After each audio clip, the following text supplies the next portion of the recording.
de las personas que cuando le preguntan al final de una entrevista de trabajo, ¿tienes alguna duda o te gustaría hacernos alguna pregunta? Dices, no, gracias, todo me quedó muy claro, no tengo ninguna pregunta. No lo hagas. Este video es para ti.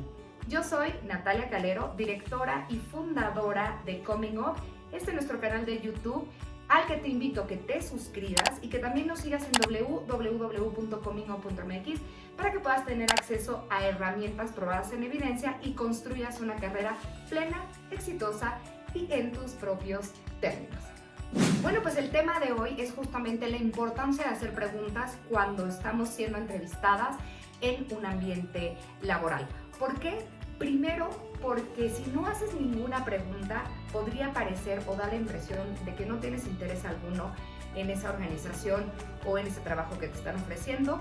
O número dos, la gente suele pensar que no eres alguien segura de ti misma y que prefieres quedarte callada. Ninguna de las dos abonan a nuestra carrera. Así es que el día de hoy vamos a hablar sobre las 5 preguntas que puedes hacer en una entrevista de trabajo y que van a demostrar no solo que tienes interés en la posición, que eres segura de ti, sino que además tú vas a tener información para saber si ese puesto o ese cargo que te ofrecen se alinea con tu estrategia de carrera profesional. Y la primera pregunta que puedes hacer es, ¿cómo definirías el éxito para alguien que ocupe esta posición?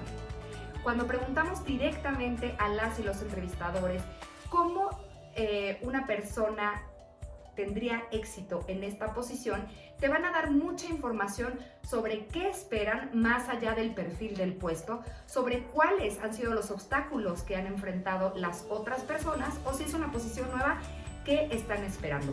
Eso te va a dar a ti además mucha información sobre no solo si llenas o no esa expectativa, sino si a ti te interesa y logras cubrir todo lo que se requiere para tener el éxito que requiere esa posición. La segunda pregunta que puedes hacer es, ¿qué retos suele enfrentar la persona que lleva esta posición? ¿Qué áreas de oportunidad puede hacer frente la persona que tenga este cargo?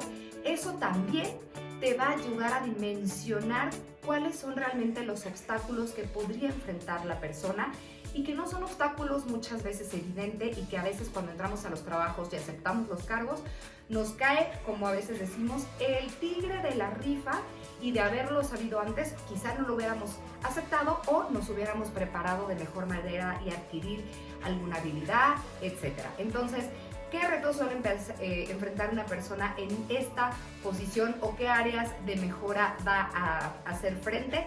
Es una gran pregunta. En tercer lugar, una pregunta que te va a ayudar no solo a saber las cuestiones técnicas del empleo, sino aquellas del ambiente laboral es, ¿cómo describirías la cultura de esta organización? Cuando les preguntas eso, es una gran manera de saber cómo se sienten las personas, porque generalmente no te van a contestar con la misión, con la visión de la organización, sino con la realidad.